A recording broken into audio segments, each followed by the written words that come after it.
Hello बच्चों, workshop number 2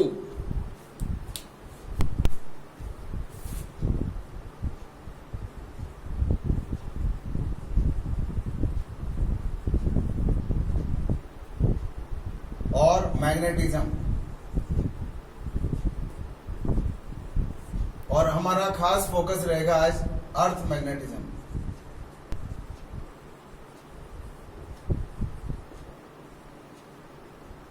अर्थ magnetism पर रहेगा खास फोकस। देखो क्या क्या पढ़ा अपन ने। अर्थ मैग्नेटिज्म के हमने 3 अवयव पढ़े, नमन कोण, दिक्पात कोण और भूचुंबकीय क्षेत्र का क्षैतिज घटक। तो देखो क्या पढ़ा है, और इसमें कुछ क्वेश्चंस बहुत अच्छे हैं। पहले मैं आपको बेसिक कंसेप्ट बता देता हूं। ये भौगोलिक याम्योत्तर मान लो, और ये खुली किताब बनाई मैंने इस तरह से। ये चुंबकीय याम्योत्तर, और एक चुंबकीय सुई को इस तरह से लटकाया, तो ये चुंबकीय सुई ऐसे आकर के लटकी। तो आपको पता है चुंबकीय सुई जो है पृथ्वी के चुंबकीय क्षेत्र की परिणामी दिशा को व्यक्त करती है। और ये भौगोलिक याम्योत्तर, और ये जो है ये वाला, इसे बोलेंगे हम चुंबकीय याम्योत्तर।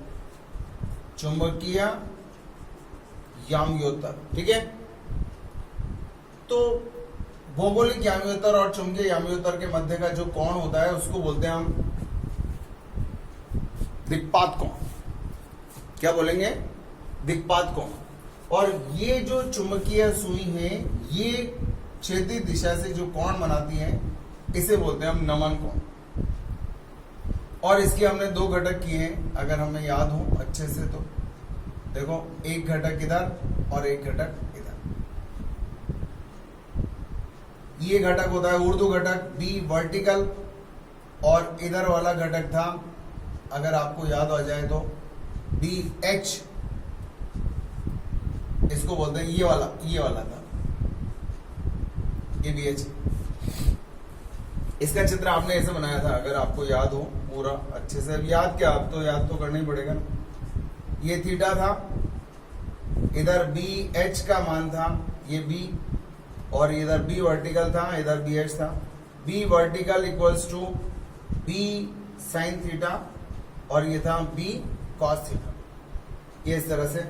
और आपने tan थीटा बराबर लिखा था B V upon B H, ये पढ़ा है क्या आपने? मैं आपको एक और कंसेप्ट बताना चाह रहा हूं अब इसके अंदर।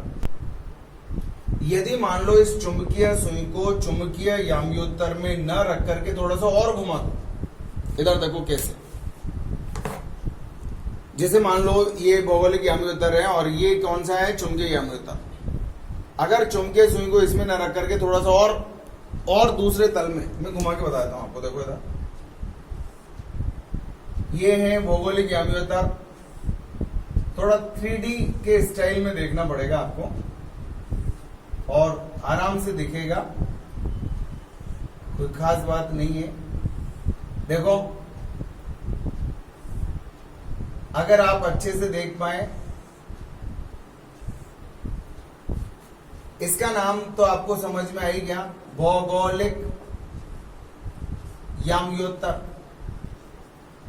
ये भौगोलिक याम्योत्तर, ये वाला। और ये वाला जो है इसका नाम है चुंबकीय याम्योत्तर, ये जो नजर आ रहा है। और अगर चुंबकीय सुई को मैं इस वाले तल में ले आऊं, इस वाले तल में, बताओ याद आ रहा है? ये वाला चित्र अब आपको यहां देखना है, यहां बी एच, ये बी एच था। अगर मान लो मैं आपसे बोलूं इस कोण का मान अल्फा है, बताओ कौन सा कोण अल्फा है? कौन सा कोण अल्फा है? ये है चुंबकीय याम्योत्तर, ये वाला चुंबकीय याम्योत्तर। चुंबकीय याम्योत्तर से चुंबकीय सुई को कितने कोण से घुमा दिया है? चुंबकीय सुई का तल इस चुंबकीय याम्योत्तर से कितना हमने इसको घुमा दिया है उसको। तो इस BH का इस तल में घटक,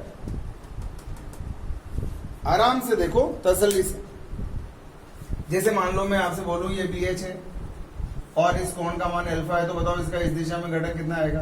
बता सकते हो ना? BH cos अल्फा आएगा नहीं आएगा? आएगा। अगर मैं इस BH का, मान लो BH इस दिशा में है और अगर मैं इसका इस दिशा में घटक लिखना चाहता हूं तो BH cos अल्फा लिखूंगा।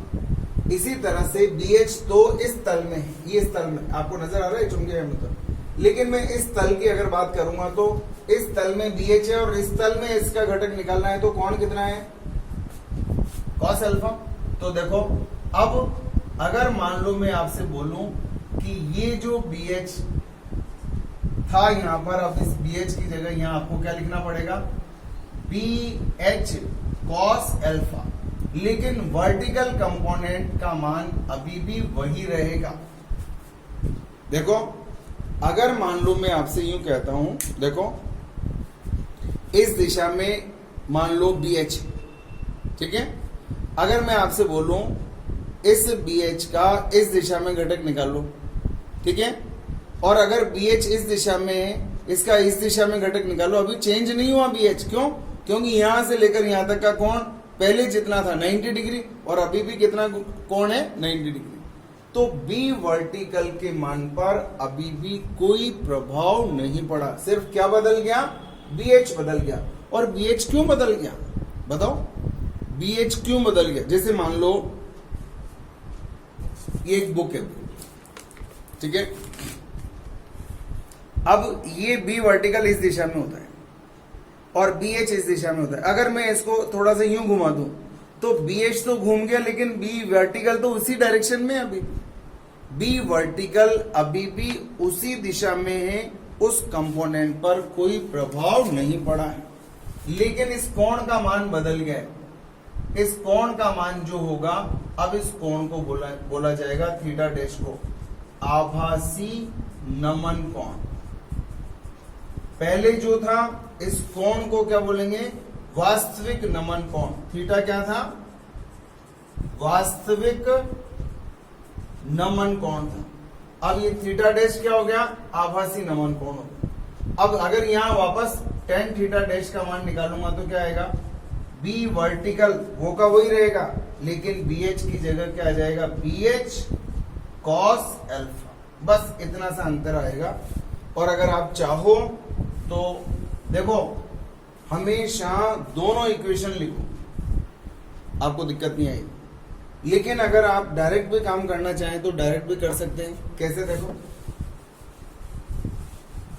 डायरेक्ट काम कैसे करेंगे? देखो आप चाहो तो इसको ऐसे भी लिख सकते हो, tan थीटा डैश बराबर PV अपॉन BH की जगह क्या लिख दो? tan थीटा, और नीचे क्या आ गया? cos alpha. इस सूत्र का डायरेक्ट भी इस्तेमाल कर सकते हैं। थीटा क्या है? वास्तविक नमन कोण।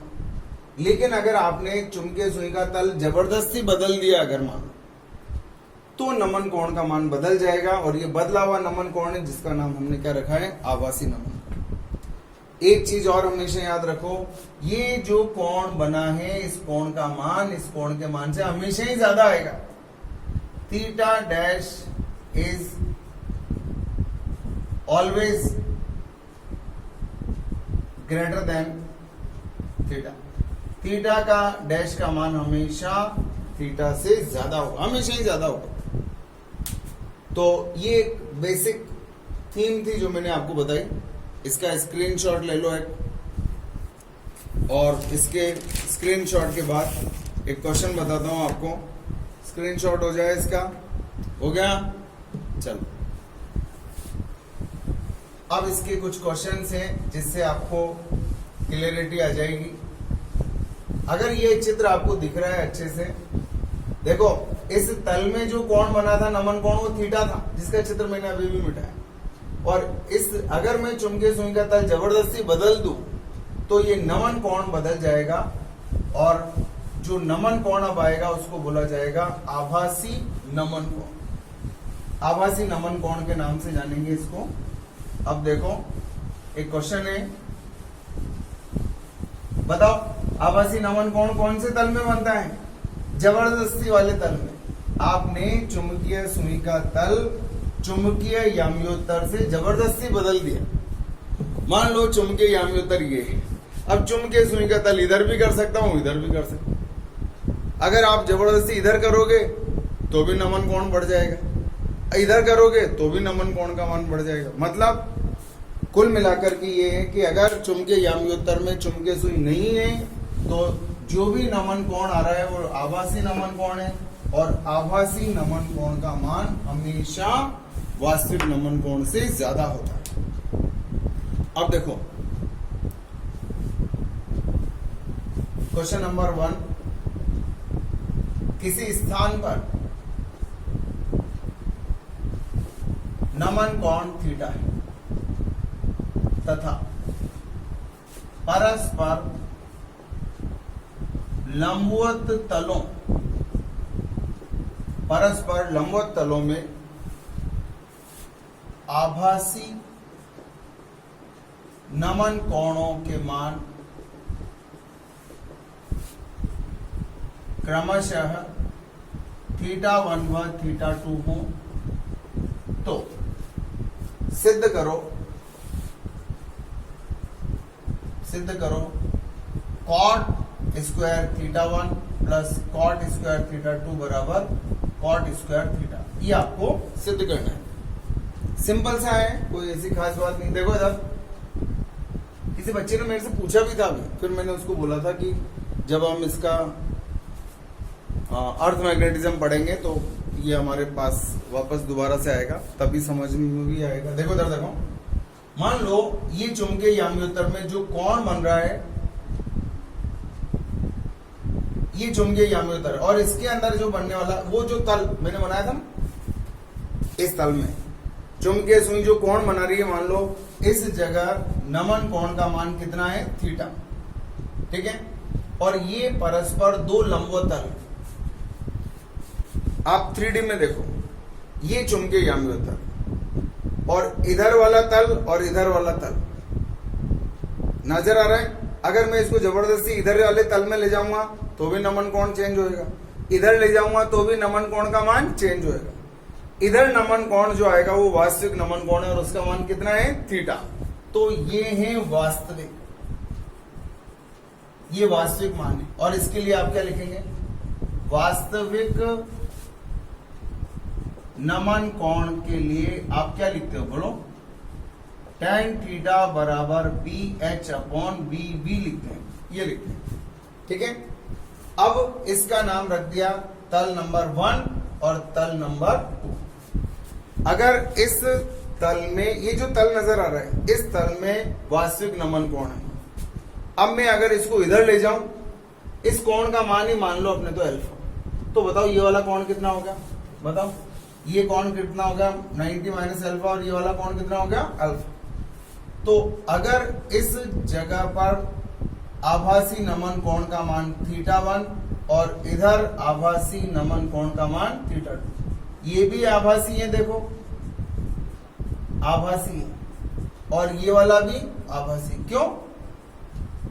क्योंकि इसी दिशा में आएगा, बिल्कुल सही। तो इधर ले जाओगे तो भी गलत आएगा और इधर ले जाओगे तो भी गलत आएगा। गलत का मतलब आभासी नमन कोण होगा। तो बताओ तल नंबर 1 के लिए, तल 1 में अगर आप चुंबकीय सुई को तल 1 में ले जाएंगे तो तल 1 में आभासी नमन कोण θ1 के लिए क्या लिखोगे, बोलो, tan θ1 बराबर, बताया था मैंने, देखो BV/BH, सॉरी BV तो वही रहेगा क्योंकि ऊर्ध्व घटक पर कोई प्रभाव नहीं पड़ता है, सिर्फ BH चेंज होता है। याद है, BH cos अल्फा है, आएगा क्या आएगा यहाँ पर, BH cos अल्फा। इसका इस दिशा में, इधर BH है तो इसका इस दिशा में घटक निकालूंगा तो BH cos अल्फा आएगा। और तल नंबर 2 में, तल नंबर 2 में, अच्छा इसको कैसे लिख सकते हो, बताओ, बता सकते हो कैसे लिखोगे, बोलो।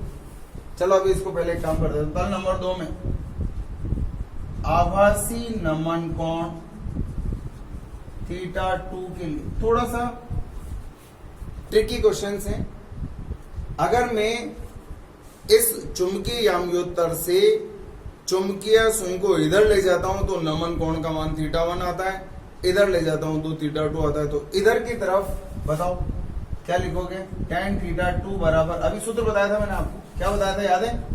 tan θ बराबर तो क्या होता है? BV अपॉन BH, और tan θ डैश आभासी नमन कोण क्या होता है याद है? BV upon BH cos alpha. लेकिन इधर वाला कोण कितना है बताओ? इधर वाला cos 90 माइनस अल्फा। ये इक्वेशन नंबर 2। चाहो तो इसको ऐसे भी लिख सकते हैं, tan θ2 बराबर BH upon BV upon BH और साइन अल्फा। इसको साइन अल्फा लिख सकते हैं। समीकरण नंबर 2, समीकरण नंबर हो गया। इसका उल्टा कर दो दोनों साइड, कर सकते हो उल्टा? बताओ कैसे करोगे? 1 अपॉन tan स्क्वायर θ1 और 1 अपॉन tan स्क्वायर θ2, इन दोनों को उल्टा कर दो। आप कर सकते हो? बताओ। cot θ1 बराबर क्या आएगा? BH cos alpha upon BV, और बताओ यहाँ क्या आएगा? उल्टा कर दो। cot θ, cot क्या होता है याद है? tan θ का उल्टा कर दो तो क्या हो गया? cot। तो बताओ cot θ2 बराबर क्या आएगा? BH sin alpha upon B1। हो गया। यहां भी उल्टा कर दो। बताओ cot θ बराबर क्या आएगा? BH upon BV। समीकरण नंबर 1, समीकरण नंबर 2, समीकरण नंबर। अब आप क्या करो? इसको सिद्ध करना है आपको। बताओ क्या आएगा? cot square θ1 plus cos square θ2 बराबर, बोलो क्या आएगा? बता सकते हो? इसका स्क्वायर करो, BH upon BV cos alpha का square plus BH upon BV sin alpha का, ये बाहर निकाल लो, BH अपॉन BV का स्क्वायर और cos square alpha plus sin square, ये तो 1 हो गया, और ये क्या हो गया? tan square theta. देखो तो ये आ गया, sorry, BH square upon BV square किसका मान हो गया? ये cot स्क्वायर थीटा का। तो ये आ गया cot square θ1 plus cot square θ2 बराबर आ गया cot स्क्वायर थीटा। तो ये क्वेश्चन था, लेकिन आपको इसको समझने के लिए सिर्फ ये समझना पड़ेगा कि चुंबकीय याम्योत्तर में नमन कोण जो होता है, ये चुंबकीय याम्योत्तर, यहाँ जो नमन कोण होता है, मतलब क्षैतिज से जितना कोण चुंबकीय सुई घूमती है, झुकती है, नमन कोण कहलाता है। तो यहाँ जो नमन कोण है वो वास्तविक नमन कोण। अगर चुंबकीय सुई को मैं इधर घुमा दूं तो ये ज्यादा झुकेगी, जितना झुकेगी वो आभासी नमन कोण। इधर घुमा दो या उधर घुमा दो, इधर घुमा दो तो भी ज्यादा झुकेगी। अगर चुंबकीय याम्योत्तर से चुंबकीय सुई को घुमा दिया तो नमन कोण का मान जो आएगा वो आभासी नमन कोण होगा। और क्वेश्चंस देखो, क्वेश्चंस से आपको पता चलेगा। क्वेश्चंस देखते जाओ, इसके क्वेश्चंस में दम है, और इतना दम है कि ये आपको बता सकता है कि कंसेप्ट अच्छा है या बुरा है। कंसेप्ट तो क्या अच्छा ही होता है यार, लेकिन क्लियर हो जाएगा आपका। क्वेश्चन देख लो 2-4 इसके। देखें, चुंबकीय याम्योत्तर से 30 डिग्री के कोण पर छड़ चुंबक को लटकाने पर, देखो चुंबकीय याम्योत्तर से 30 डिग्री के कोण पर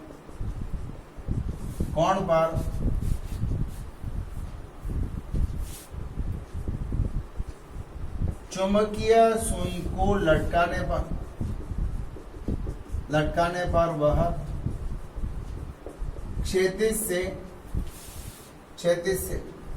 45 डिग्री के कोण पर झुक जाती।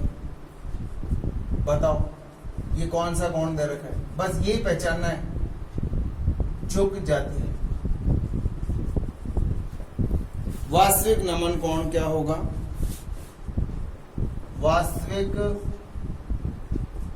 नमन कोण, तो बोर्ड पर देखेंगे आप थोड़ा सा, मान लो ये है ये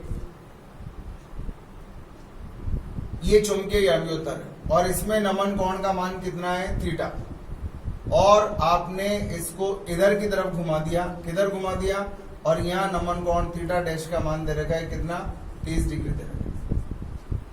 30 डिग्री के कोण पर झुका है भैया, ये 30 डिग्री के कोण पर, और यहाँ नमन कोण का मान कितना है 45 डिग्री। चुंबकीय याम्योत्तर ये है और आपने इसको कितने डिग्री से घुमा दिया 30 डिग्री के कोण पर। अगर आपने 30 डिग्री के कोण पर घुमाया है तो यहाँ ये जो कोण दिया हुआ है ये चुंबकीय याम्योत्तर था, चुंबकीय याम्योत्तर था ये वाला। आपको अगर 2D चित्र नजर आ रहा है तो क्वेश्चन आपको समझ नहीं आएगा। वापस देखो, ये चुंबकीय याम्योत्तर, याम्योत्तर का मतलब होता है तल, ये पूरा तल चुंबकीय याम्योत्तर है और ये चुंबकीय सुई इधर झुकी हुई है। कितने कोण पर झुकी हुई है बताओ? वो चुंबकीय सुई तो मैंने बना ही नहीं रखी यहाँ पे, ये तो तल बनाया मैंने ये वाला। इस तल के अंदर चुंबकीय सुई जितने कोण से झुकती है उसको वास्तविक, और अगर मैं इसको 30 डिग्री से घुमा दूं तो यहाँ जो चुंबकीय सुई झुकेगी वो 45 डिग्री हो गया आभासी नमन कोण। तो देखो इस जगह पर आप सूत्र लगाएंगे तो क्या लगेगा, tan थीटा बराबर BV अपॉन BH, और यहाँ सूत्र लगाएंगे तो क्या लगेगा, tan थीटा डैश बराबर BV अपॉन BH। इसको मैं इधर की तरफ लेकर के आया, इधर BH था याद है, और अगर इधर की तरफ लाऊंगा तो इसका घटक कितना आएगा मालूम है, BH cos 30 आएगा, तो यहाँ आएगा BH cos 30। बात समझ में आई? तो मैंने आपको इसका BH का इधर की तरफ, चुंबकीय याम्योत्तर में जो घटक होता है उसको BH बोलते हैं, और इसका अगर इधर की तरफ घटक करूंगा तो BH cos 30 आएगा। बताओ, इसका मान 45 दे रखा है, tan 45 डिग्री बराबर BV अपॉन BH, और cos 30 का मान कितना होता है बताओ, √3/2 हो गया। ये कितना हो गया, 1 equals to BV upon BH, और इसको उधर ले जाओ, बताओ कितना आया 2/√3, और BV अपॉन BH क्या होता है याद है आपको, tan थीटा, 2/√3 बराबर tan थीटा, ये tan थीटा जो वास्तविक, तो थीटा बराबर आ गया आपके पास tan इनवर्स 2/√3। लेकिन यहाँ जितना भी कोण आया है वो कोण इस कोण से ज्यादा होगा। आभासी कोण का मान हमेशा ज्यादा, वास्तविक कोण का मान हमेशा कम होता है। तो ये आया आपके पास tan इनवर्स के अंदर। क्या चक्कर पड़ गया भाई? मेरे इसमें आंसर आ रहा है cos 30 का मान √3/2 होता है, बिल्कुल सही है। तो ये √3/2 है,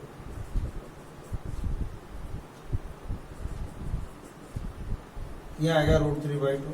ये कैलकुलेशन है, आप लोग कर लेंगे। और देखो क्वेश्चंस,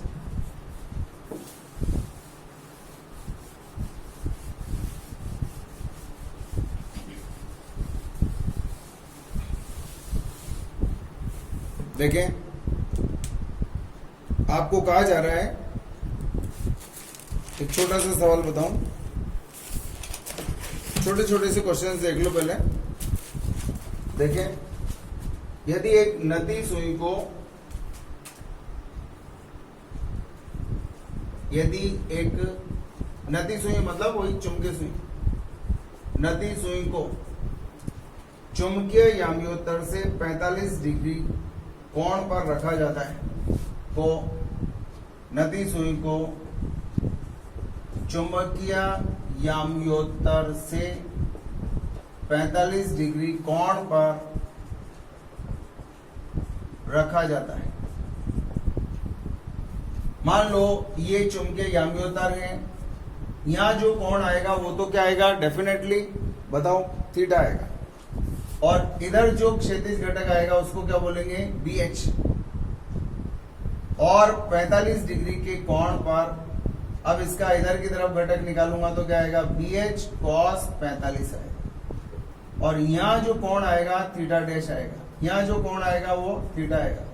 इस कोण के लिए क्या लिखोगे tan थीटा बराबर BV अपॉन BH लिखोगे और यहाँ tan थीटा डैश बराबर BV upon BH cos 45 degree. एक नती सुई को चुंबकीय याम्योत्तर से 45 डिग्री कोण पर रखा गया है तो आभासी नती कोण 30 रखा जाता है, तो आभासी नती कोण 30 डिग्री प्राप्त होता है। तो वास्तविक नती कोण क्या है, इसको अच्छे से समझ लो तो ही आपका काम हो जाए। कोई भी एक क्वेश्चन आपको अच्छे से समझ में आना चाहिए। देखो ये चुंबकीय याम्योत्तर है, कैसे पता चला, इसमें BH लिखा है मैंने, इसका इस दिशा में घटक निकालूंगा तो BH cos 45 आएगा। आपको इस कोण का मान दे रखा है, जो थीटा डैश दे रखा है, कितना दे रखा है बताओ, tan थीटा डैश का मान दे रखा है।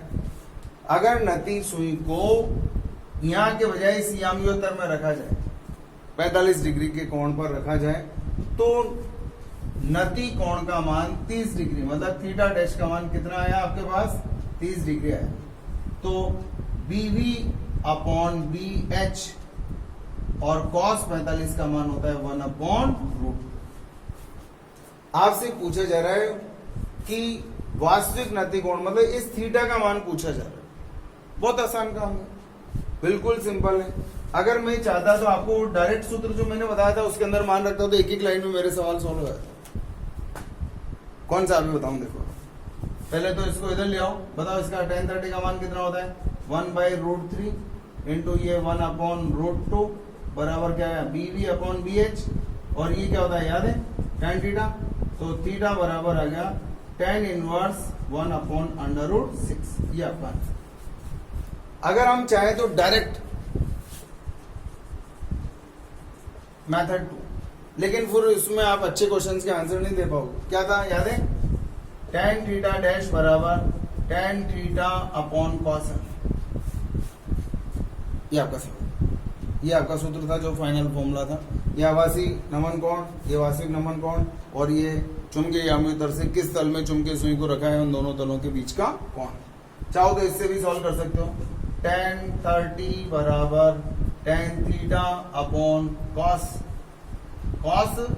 30, सॉल्व कर लो तो यहां से भी आ जाएगा tan थीटा बराबर tan 30 इंटू cos 30,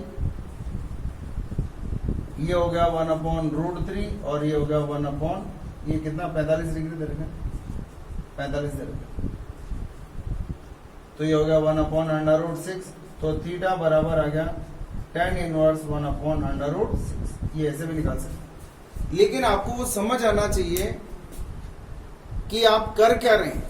चुंबकीय याम्योत्तर से चुंबकीय सुई को घुमा रहे हैं दूसरे तल में। अगर चुंबकीय याम्योत्तर में रखते हैं तो चुंबकीय सुई जितने कोण से झुकती है वो वास्तविक नमन कोण कहलाता है।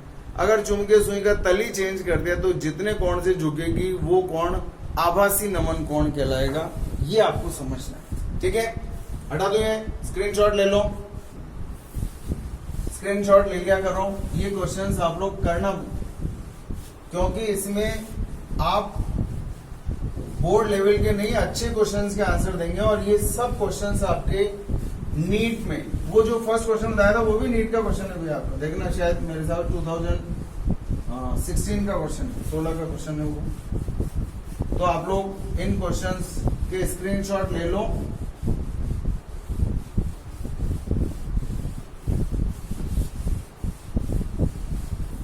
देखें, क्वेश्चंस देखते रहो। 2 क्वेश्चंस और बताता हूं इसके आपको, फिर आपने जो क्वेरीज भेज रखी है मेरे को उनके क्वेश्चंस के जवाब दूंगा। चौथा पांचवा जो भी, चुंबकीय याम्योत्तर से 30 डिग्री के कोण पर, चुंबकीय याम्योत्तर से 30 डिग्री के कोण पर चुंबकीय सुई को लटकाने पर चुंबकीय, आप लोग दिमाग लगाओ, सुई को लटकाने पर वह क्षैतिज से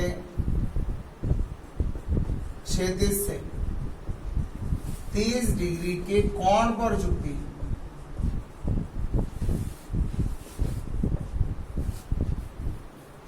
बताओ ये जो कोण दे रखा है झुकने वाला कोण, ये कौन सा कोण है? आभासी, क्योंकि चुंबकीय याम्योत्तर में नहीं लटकाया आपने इसको। चुंबकीय याम्योत्तर में जो झुकाव कोण होता है वो होता है वास्तविक, ये तो आभासी है। तो वास्तविक नमन कोण ज्ञात करो। ट्राई मारो, देखें इसको आता है क्या। वो रट्टे वाला सूत्र नहीं, समझने वाला। पांचवा एक और सवाल देखो। नती सुई को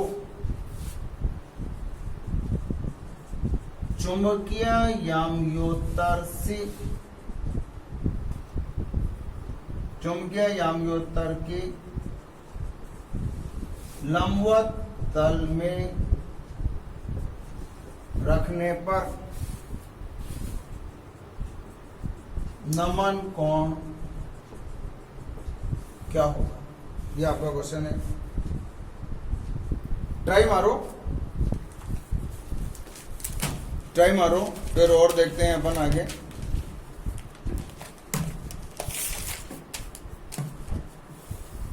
देखें, चुंबकीय याम्योत्तर से 30 डिग्री के कोण पर, मान लो ये चुंबकीय याम्योत्तर है और यहाँ चुंबकीय याम्योत्तर में क्षैतिज घटक क्या होता है? BH, और वर्टिकल कंपोनेंट तो क्या होता है? BV होता है हमेशा। वर्टिकल कंपोनेंट हमेशा BV होता है, याद रहेगा। तो इस दिशा में जो कोण आएगा वो वास्तविक नमन कोण होगा। और क्या लिखते हो आप? tan थीटा बराबर B वर्टिकल अपॉन BH। लेकिन यहां से आपने चुंबकीय सुई को कितने डिग्री के कोण पर? बताओ, 30 डिग्री के कोण पर, या इधर से 30 डिग्री के कोण पर ले गया आप उसको। तो यहां जो नमन, अब पहले तो इसका घटक निकालो, इधर कितना आएगा? BH cos 30 आएगा।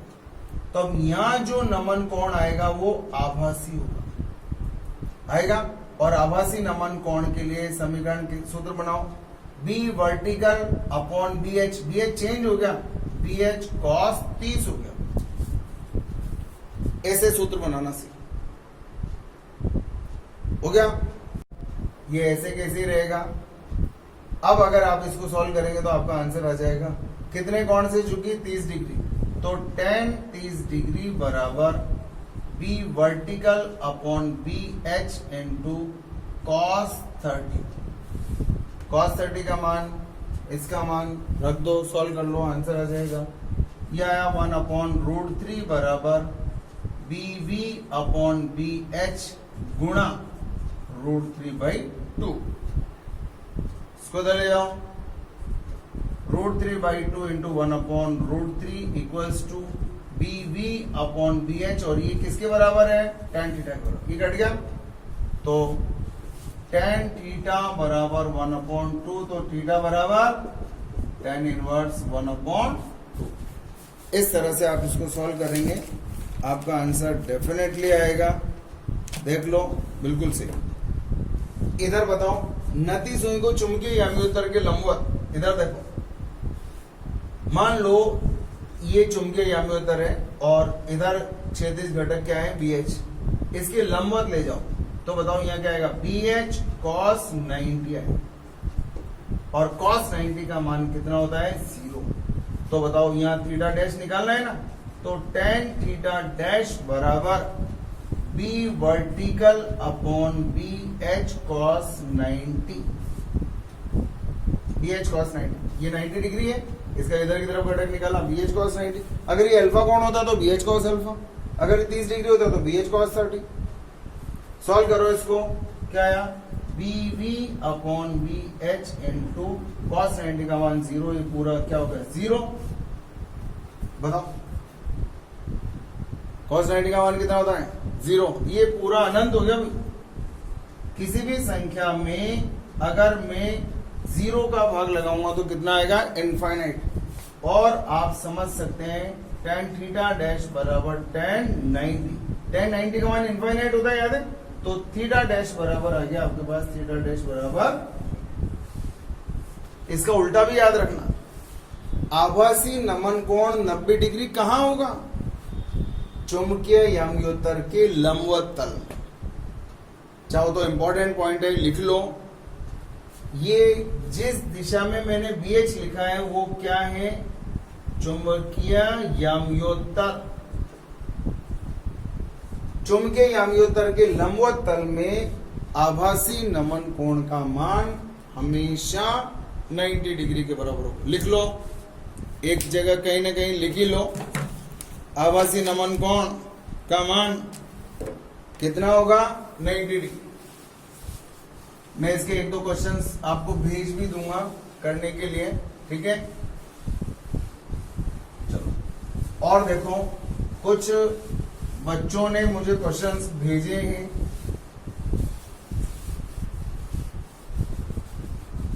वो भी मैं आपको बता दूं।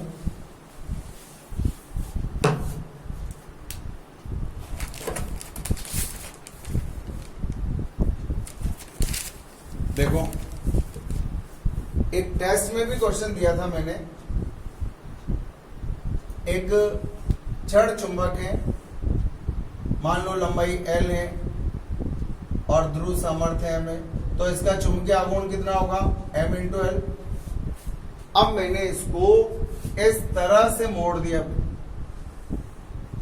इस तरह से मोड़ दिया कि ये जो है 60 डिग्री का कोण बना, ये वाला 60 डिग्री का। मान लो ये रेडियस जो है R है, कोई दिक्कत? अगर मैं इन दोनों को मिला दूं तो ये वाली जो दूरी है वो क्या कहलाएगी? L effective. क्या कहलाएगी? L effective. अब देखो, ये 60 डिग्री का कोण दे रखा है, अगर मैं इसको अर्धक मान लूं तो बताओ, ये 90 डिग्री हो गया। ये कितना हो गया? 30, इधर 30, इधर 30, 30, 30, 30, 30 हो गया। ये 30 है तो ये कोण कितना हो गया? 60 डिग्री। तो ये भी कोण कितना हो गया? 60 डिग्री। 60, 60, 60, R, इसका मतलब ये भी किसके बराबर हो गया? R के बराबर। तो प्रभावी लंबाई बताओ इन दोनों के बीच की, प्रभावी लंबाई का मान कितना आ गया? बोलो। L इफेक्टिव बराबर क्या हो गया? R के बराबर हो गया। सिंपल सा काम है। अरे समबाहु त्रिभुज बन गया ना, क्योंकि समबाहु त्रिभुज की सभी भुजाएं एक समान लंबाई की, तीनों कोण बराबर है, तो इसका मतलब तीनों भुजाओं की लंबाई का मान, ये दोनों भुजाएं अपन को मालूम। अच्छा, कोण बराबर कैसे पता चला? ये 30 है, ये 90 डिग्री है, तो इसका मतलब 60 होगा, तो ये भी 60 होगा, क्योंकि ये 30 है, ये 90 है, तो ये वाला 60 होगा, डेफिनेटली 60 होगा। तो ऐसे पता चला भैया कि यहां से यहां तक की दूरी का मान भी R होगा। अब बहुत आसान है R का मान निकालना, आपको मालूम है, क्योंकि कोण बराबर होता है चाप बटे त्रिज्या। कोण कितना है? 60 डिग्री। क्या π/3 रेडियन लिख सकते हैं? 180 डिग्री बराबर पाई रेडियन होता है। 60 डिग्री को रेडियन में बदल दिया, कितना? π/3। चाप, ये चाप कितना है मालूम है? चाप तो L है ना, इस लंबाई का मान कितना है? L, और त्रिज्या का मान है R। तो R बराबर कितना आया? बोलो, 3L/π। समीकरण नंबर 2। तो देखो, अतः नया चुंबकीय आघूर्ण, बोलो भैया, नया चुंबकीय आघूर्ण बराबर स्मॉल m इंटू L प्रभावी लंबाई का मान लिख दो। स्मॉल m इंटू प्रभावी लंबाई का मान R है। स्मॉल m इंटू R का मान आपने निकाल लिया, 3L/π होता है। 3/π को बाहर निकाल लो, स्मॉल m इंटू L होता है 3/π इंटू कैपिटल M। तो ये क्वेश्चन आपको शायद टेस्ट में भी दिया था, मुझे ऐसा याद आ रहा है। तो ये क्वेरी मेरे पास आई थी, वो मैंने बता दिया आपको। स्क्रीनशॉट लेते जाओ, स्क्रीनशॉट लेते रहो, आप रिज्वाइन करो। चलो साहब, अब देखो आपको एक और सवाल, समचुंबकीय क्षेत्र में एक तार को मोड़ के रखा हुआ है और उसमें धारा प्रवाहित करते हैं, उसके ऊपर आपको बल का मान ज्ञात करना है। इधर देखो, ये एक तार है, इसकी लंबाई का मान L है और 60 डिग्री के कोण पर इसको मोड़ा हुआ है। इसमें प्रवाहित होने वाली धारा का मान I है, तो इधर भी धारा का मान तो I होगा। इसकी लंबाई नहीं दे रखी भैया, बस सिर्फ इतना सा काम है, ये लंबाई नहीं दे रखी, लेकिन आपको ये दे रखा है यहां से लेकर यहां तक की इस लंबाई का मान दे रखा है, इस लंबाई का, ठीक है। और ये बिल्कुल इसके ठीक सामने है, और चुंबकीय क्षेत्र दे रखा है आपको कितना, P। इस भुजा की को PQ मान लो और इस भुजा को QR मान लो। तो इन दोनों भुजाओं पर लगने वाले चुंबकीय बलों का अनुपात निकालना है। आपसे क्या पूछा जा रहा है, भुजा PQ एवं QR पर लगने वाले चुंबकीय बलों का अनुपात आपसे पूछे, ठीक है, बहुत आसान है। तो देखो आपको सूत्र याद है, चूंकि F बराबर क्या होता है, बिल साइन थीटा, F बराबर बिल साइन थीटा। ये क्या होता है मालूम है आपको, थीटा किस किस के बीच का कोण होता है, I और B के बीच का कोण होता है, I और B के बीच का कोण, धारा और चुंबकीय क्षेत्र के बीच का कोण होता है। तो देखिए आप, सबसे पहले मैं भुजा PQ पर बल निकालूंगा और फिर भुजा QR पर बल निकालूंगा, फिर अनुपात निकालूंगा। सूत्र लगाओ, चुंबकीय क्षेत्र की तीव्रता का मान कितना है, B PQ में, और इसकी लंबाई का, इसमें धारा का मान कितना है, I, और लंबाई का मान कितना है, L इनटू, अब बताओ साइन, धारा और चुंबकीय क्षेत्र के बीच का कोण कितना है, ये चुंबकीय क्षेत्र है ना, धारा और चुंबकीय क्षेत्र के बीच का कोण कितना है, 90 डिग्री। ये हो गया काम आपका, हो गया यार, क्या दिक्कत है, कोई दिक्कत हो तो बोलो। सिर्फ बिल साइन थीटा लगाए, बल बराबर बिल साइन थीटा, चुंबकीय क्षेत्र की तीव्रता, इस भुजा को देखना है आपको, PQ भुजा, धारा कितनी है, लंबाई कितनी है, चुंबकीय क्षेत्र कितना है, चुंबकीय क्षेत्र कितना है, B है, धारा कितनी I है, और इसकी लंबाई का मान कितना है, L, और धारा और चुंबकीय क्षेत्र के बीच का कोण इतना है।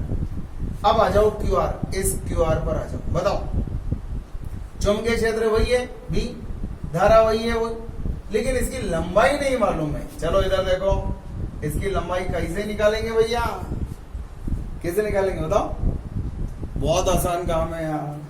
अगर मैं इसकी लंबाई को x मान लूं, चलो x मान लो, तो यहां आ जाएगा x, और बताओ ये धारा है, ये धारा और इन दोनों के बीच का कोण, और ये तो बहुत सीधा है, ये 60 है, ये 90 है, ये कितना होगा, 60, 90, और ये अभी भी आया था, अरे तीनों कोणों का 180 हो गया, कितना हो गया, 30 हो गया। तो ये भी कितना हो गया, 30 डिग्री के बराबर, तो ये हो गया साइन 30 हो गया भैया। चलो ये कट गया दोनों जगह से, अनुपात निकालेंगे, ये साइन 90 का मान कितना होता है, 1, हो गया काम, L/x। ऐसा लग रहा है एक त्रिभुज बन गया है भैया, बन गया क्या त्रिभुज, बन गया ना यार। तो L/x कोण के सामने वाली भुजा हो गई लंब, ये हो गया आधार, और ये हो गया कर्ण, आधार बटे कर्ण, आधार बटे कर्ण। आधार बटे कर्ण क्या होता है मालूम है आपको, बोलो यार, लंब बटे, अरे ये रहा ना, ये आधार है और ये कर्ण है, आधार बटे कर्ण। कर्ण का मान नहीं निकाल सकते क्या अपन, बहुत आसान काम है, बहुत आसान काम है। बोलो क्या आएगा, ये आएगा साइन 60, क्योंकि साइन 60 बराबर होगा L/x, और नीचे क्या आ गया, नहीं साइन 60 नहीं, कॉस आधार बटे कर्ण क्या होता है, cos 60 बराबर L अपॉन एक्स। तो ये हो गया cos 60 अपॉन sin 30। और आपको मालूम है cos 60 और cos 60 बोलो चाहे sin 30 बोलो, दोनों का मान कितना होता है, 1/2। तो ये इससे कट गया PQ और QR। तो आप समझ सकते हैं FPQ अपॉन FQR बराबर 1:1, 1:1 है। दोनों पर लगने वाले बलों का मान 1:1 के बराबर। मतलब इस लूप पर net force on the whole wire is 0। Net force का मान पूरे तार के ऊपर 0 होगा। क्यों होगा बताओ? चुंबकीय क्षेत्र इधर है, ये चुंबकीय क्षेत्र है, धारा किधर है, इधर है। बताओ बल किधर लगेगा, अंदर की ओर। अब इसमें धारा, बताओ चुंबकीय क्षेत्र इधर है, धारा इधर है, बल किधर लगेगा, ऊपर की ओर। नेट फोर्स का मान कितना हो जाएगा, 0। ट्राई मार लेना एक बार दिशा निकालने की। आप लोगों को वैसे दिशाएं निकालना आता है ना। चलो और देखते हैं। और एक और क्वेश्चन भेजा है मुझे। जो क्वेश्चंस भेजे हैं अच्छे हैं भी, मैंने इसीलिए आपको बताने का निश्चय किया कि मैं आपको क्वेश्चंस बताऊं। आप लोग बैठे बैठे देखते रहो। अगर आप चाहोगे तो मैं आपको क्वेश्चंस भेज भी दूंगा सॉल्व, लेकिन मेन चीज है सॉल्यूशन में ही मजा आता है। एक और क्वेश्चन था, एक चुंबकीय क्षेत्र दे रखा है और एक तार को ऐसे मोड़ रखा है। ये है 4 सेंटीमीटर का वायर, इसमें धारा बह रही है। और ये है टोटल, ये थोड़ा सा बड़ा है, ये 6 सेंटीमीटर का वायर है, इसमें भी वही धारा है। और एक और 4 सेंटीमीटर का वायर है, इसमें धारा इधर है। ठीक है, नहीं यार गलत हो गया। ये 4 सेंटीमीटर और ये 6 सेंटीमीटर और ये 4 सेंटीमीटर इधर है। और इसको चुंबकीय क्षेत्र लगाया। चुंबकीय क्षेत्र का मान है 5 टेस्ला और दिशा किधर है, डॉट। डॉट का मतलब जानते हैं, तल के लंबवत बाहर की ओर। और इसमें बहने वाली धारा का मान है 10 एम्पियर। इसमें बहने वाली धारा का मान 10 एम्पियर है। तार पर नेट बल ज्ञात करो। Find out net force on the wire. इस पूरे करंट कैरिंग वायर पर नेट बल का मान ज्ञात। मान रख दो, इनके नाम रख दो ना, क्या, PQRS। तो देखो थोड़ा ध्यान से, ये चुंबकीय क्षेत्र कौन सी दिशा में है, इधर है, इधर तल के लंबवत बाहर की ओर है। तो इस भुजा पर बल निकालना है FPQ पर। आपको मालूम है चूंकि F बराबर क्या होता है, बिल्ली साइन थीटा। याद है क्या भैया? तो FPQ क्या आएगा, यहां इस पर लगने वाले बल का मान। बताओ चुंबकीय क्षेत्र कितना, 5, I का मान कितना, 10, L का मान कितना, 4 × 10⁻² सेंटीमीटर है ना, मीटर में बदल दिया, इनटू साइन। अब ये थीटा का होता है भैया, ये धारा और ये चुंबकीय क्षेत्र। अरे चुंबकीय क्षेत्र तो इधर है भैया, इधर है, और धारा किधर है, ऊपर। धारा ऊपर जाती है और चुंबकीय क्षेत्र इधर है। दोनों के बीच का एंगल कितना हो गया, देखो आराम से देखो। इधर करंट है और मैग्नेटिक फील्ड इधर है, डॉट के द्वारा दर्शाया। दोनों के बीच का एंगल कितना हो गया, 90 डिग्री। लेकिन अब इस बल की दिशा निकालनी, चांटा मार दो, इसके जोर से चांटा मार दो। चांटा मारना सिखा रखा है आपको, और शानदार तरीके से सिखाया। अंगूठा धारा की दिशा में, उंगलियां चुंबकीय क्षेत्र की दिशा में। देखो धारा की दिशा में अंगूठा, चुंबकीय क्षेत्र की दिशा में उंगलियां। चांटा किधर पड़ेगा, इधर। कौन सी दिशा में पड़ गया, I कैप। ये आ गया भैया। अब इसको सॉल्व कर लो। इसको गुणा करा तो कितना है, 50, 200 गुणा करा तो 2, साइन 90 का मान 1 2i कैप न्यूटन। ये आ गया आपके पास। इस भुजा पर बल निकालो, क्यू आर पर बल निकालो फटाफट। बेल साइन थीटा, बी का मान 5, आई का मान 10, एल का मान 6 गुणा 10⁻⁻2 मीटर में बदल है 6 सेंटीमीटर इनटू साइन। अब बताओ आई और चुंबकीय क्षेत्र के बीच का कोण, आई किधर है? अरे बाबा, आई तो इधर और चुंबकीय क्षेत्र किधर है? इधर है। देखो भैया, चुंबकीय क्षेत्र इधर है, तल के लंबवत बाहर की ओर है और दावा इधर है। कितना कोण है दोनों के बीच में? धारा और चुंबकीय क्षेत्र के बीच का एंगल कितना है? EB 90 degree.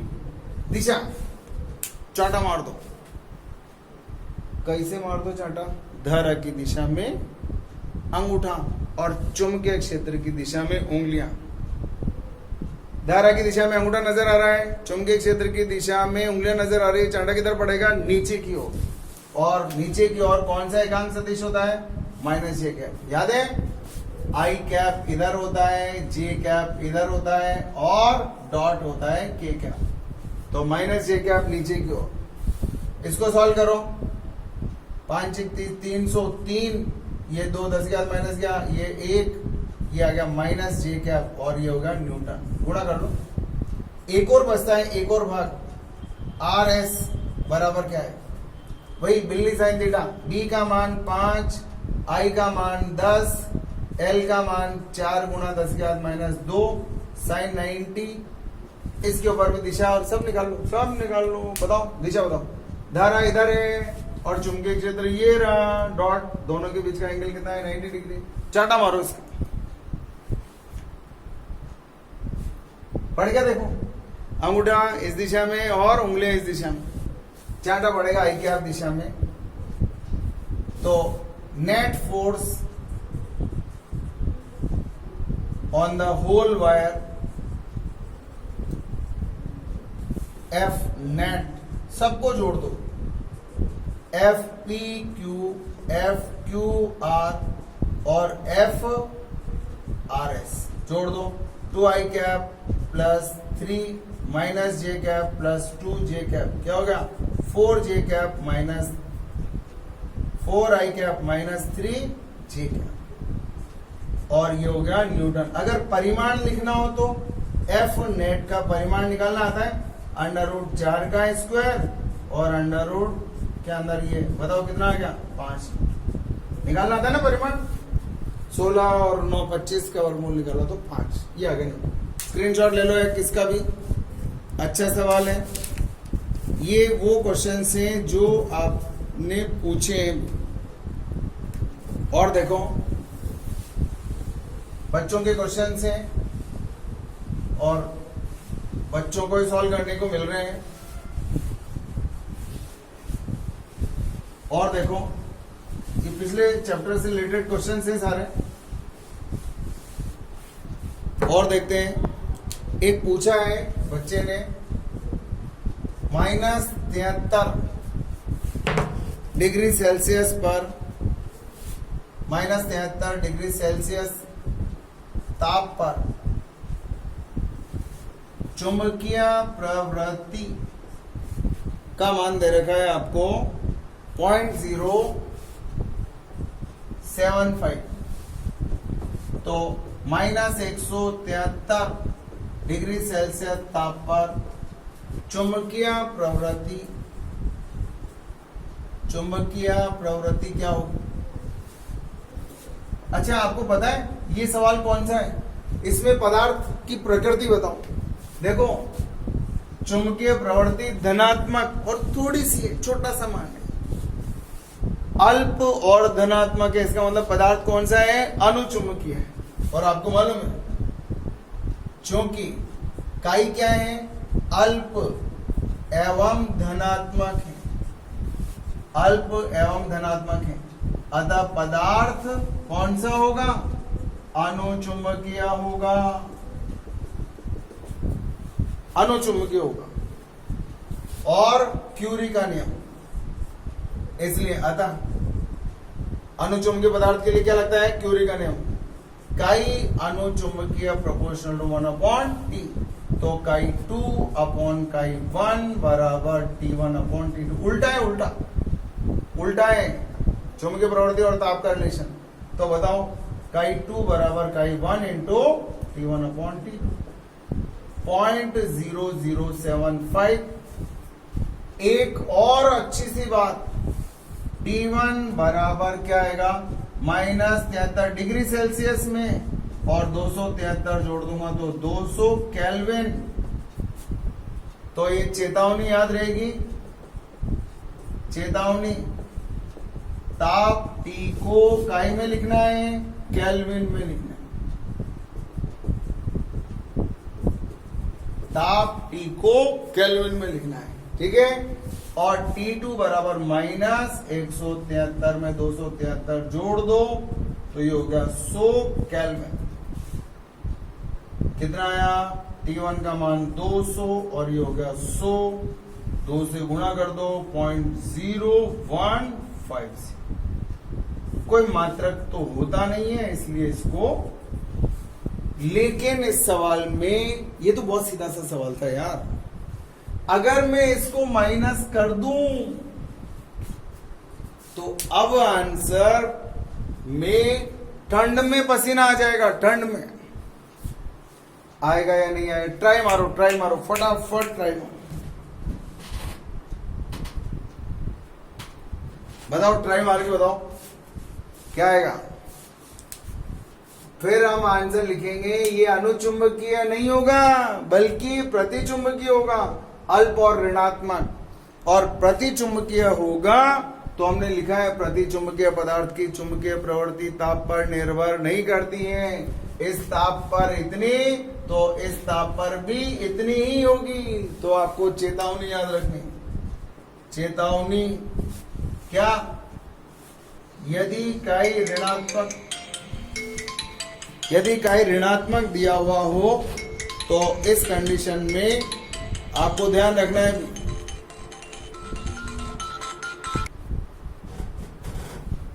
देखें, एक और क्वेश्चन है इसके अंदर।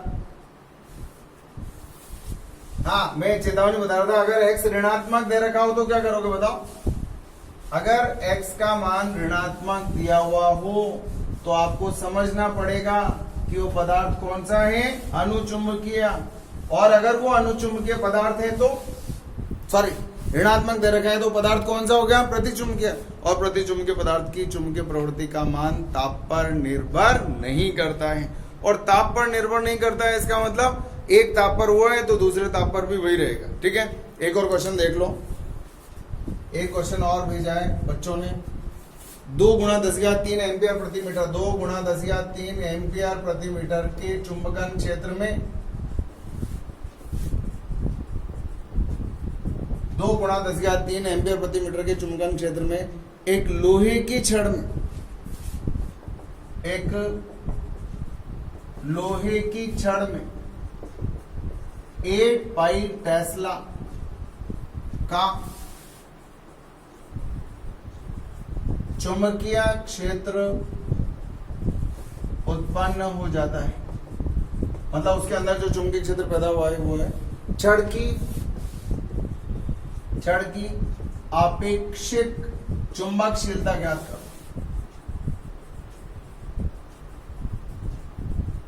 सिंपल सा सवाल है लेकिन बच्चे गलती कर सकते हैं। थोड़ा सा ध्यान से देखो क्या दे रखा है, H, और इसके अंदर चुंबकीय क्षेत्र दे रखा है 8 पाई और वो भी टेस्ला, और म्यू आर का मान आपसे पूछा है। इधर देखो, चूंकि B बराबर म्यू H होता है, छड़ है ना छड़, तो म्यू बराबर आ गया B/H। अच्छी बात है सब, हो गया। दोनों तरफ म्यू 0 का भाग लगा दो, μ/μ0 बराबर B/H और म्यू 0 का भाग लगा दो। तो ये क्या बन गया, μr B/μ0H, ये बन गया। सिंपल सा काम था। और अगर समझ नहीं आया तो वही मान ठोक दो। कैसे मान ठोकते हैं याद है? बहुत आसान। अरे ये कोई दिक्कत नहीं, ऐसे कर लो। डेरिवेशन में क्या फर्क पड़ता है? तो ये दे रखो 8 पाई, ये कितना होता है याद है? 4 पाई गुणा 10⁻⁷। म्यू नॉट का मान तो याद है ना, आपेक्षिक ये निर्वात की चुंबकशीलता। और एच का मान दे रखा है 2 गुणा 10⁻3। ये कट गया 2 बार और 2 भी गया भैया। ये 10⁻⁴ ऊपर गया तो 10⁻⁴। ये तो खतरनाक मामला है। और मात्रकहीन होता है, याद है ना, आपेक्षिक चुंबकशीलता मात्रकहीन होती है। 10⁻⁴ मतलब 10,000। म्यू आर का मान 10,000 है, इसका मतलब निर्वात की तुलना में उसमें से गुजरने वाली चुंबकीय क्षेत्र रेखाओं की मात्रा 10,000 गुना ज्यादा होगी। 10,000 गुना ज्यादा चुंबकीय क्षेत्र रेखाएं निकलेंगी, इसका मतलब खतरनाक लो चुंबकीय पदार्थ, खतरनाक लो चुंबकीय पदार्थ होगा। और देखो क्वेश्चंस बहुत सारे हैं, चलो